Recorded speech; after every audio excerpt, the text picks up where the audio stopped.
Hello বন্ধুরা, আপনারা খেতে বসেছেন গো। দেখুন আমার ছোট্ট হেসেলের ছোট্ট মেনু। আজ প্রতিদিনের মতো আজকে আমার বাগনা গোছানো হয়ে গেছে, ভাতগুলো রেডি করে নিয়ে নিয়েছি। তো খেতে বসবো এবার। একজন চান করছে, হয়ে গেল চান। তো আমি বললাম ভাতগুলো রেডি করে নিই তাকে। তো আজকে ছোট্ট হেসেলের ছোট্ট মেনু। আজকের মেনুগুলো হচ্ছে কলাইয়ের ডাল করেছি। আজকের ডালটা না একটু পুরু বেশ চাপ চাপ হয়ে গেছে। কলাইয়ের ডাল একটু পাতলা হলে ভালো হয়, খেতে ভালো লাগে। এদেরকে দিয়ে দিয়েছি, দেখুন খুব পুরু ডালটা পেঁয়াজ দিয়ে ছকেছি, খেতে ভালো লাগে পেঁয়াজ দিয়ে, ভাজা গুঁড়ো মশলা হিং ফড়ং দিয়ে। কিন্তু কলাইয়ের ডালটা খেতে ভালো লাগে। নাতনিটা দই খাচ্ছে খুব, আবার দই 3বার দই নিল, একদম বসে বসে দই খাচ্ছে। আর দেখো দই খাচ্ছে, বলছে আমার খুব ভালো লাগছে দইটা। তো আজকে দই আছে, দই নেওয়া হয়ে গেছে আমাদের, একটু একটু করে বাটিতে নিয়েছি, কিন্তু এটা টক দই, সেই জন্য আমরা চিনি নিয়েছি। বসো কেন, বসো বসো। কোথায় কই দেখি, ওই আমার কাছে দেখাও দেখাও দেখাও।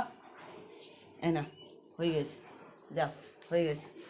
ওই এক জ্বালাতন করছে খেতে খেতে, এটা করে দাও ওটা করে দাও, সারাদিনই এইরকম অবস্থা। আর একটু ডাঁটা কুমড়োর তরকারি করেছি, খেতে ভালোই লাগে ডাঁটা কুমড়োর তরকারি। এটা গ্রীষ্মকালে কুমড়ো ডাঁটার তরকারি, খেতে ভালোই লাগে। মিষ্টি মিষ্টি করে আমাদের কুমড়ো তরকারি হয়। অনেকে মিষ্টি খায়, আবার অনেকে খায় না, কিন্তু আমাদের কিন্তু প্রত্যেকটা রান্নাতে একটু মিষ্টি না দিলে বাবা আমাদের ভালো লাগে না। মিষ্টি মিষ্টি কুমড়ো তরকারি খেতে খুব ভালো লাগে।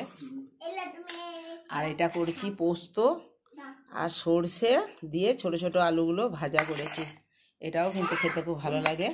আমরা আবার একটু মিষ্টি দিয়েছি, সামান্য অল্প চিনি ভাজার সময় দিয়ে দিয়েছি, খেতে দারুণ স্বাদ। সর্ষে আর পোস্ত দিয়ে ছোট ছোট আলুগুলো ভাজা করেছি। এটা নিম পাতা দিয়ে খুব ভালো হয়, কিন্তু আমি আজকে নিম পাতা বেগুন দিয়ে করেছি। আর দেখুন মুচমুচে বেগুন দিয়ে নিম পাতা ভেজেছি। বেগুন দিয়ে নিম পাতা আবার মিষ্টি লাগে খেতে, যতটা না আলু দিয়ে লাগে বেগুন দিয়ে কিন্তু খেতে খুব ভালো লাগে। নিম পাতা বেগুন নিমই বটে, এটা আমরা আলু দিয়ে ভাজি মাঝে মাঝে। তো ঠিক আছে বন্ধুরা, তাহলে আমরা আবার খেতে বসি। একটু কাগজি দিয়েছি, এই কাগজিটা ওরা দুজনা ভাগ করে নেবে একটু একটু করে, যেহেতু দই আছে তো এত কাগজি দরকার হয় না। ঘি আছে, ঘি নেবে বোধহয়, ঘিয়ের বোতলটা এখনও নামানো হয়নি, ওরা এলে ঘিটা নামাবে। ঘি নেবে একটু করে, ওরা প্রতিদিনই ঘি খায় ভাতের সাথে। তো ঠিক আছে বন্ধুরা, আমার এই ছোট্ট হেঁসালের ছোট্ট মেনু যদি ভালো লাগে অবশ্যই লাইক কমেন্ট করবেন। অনেকেই দেখছি শেয়ার করে দিচ্ছে, আমার খুব ভালো লাগছে যে ছোট্ট হেঁসালের ছোট্ট মেনু অনেকে শেয়ার করছে। পারলে শেয়ার করে দেবেন, কি আছে তাতে, একটু শেয়ারটা বাড়বে আমার, তাতে কি আছে বলুন।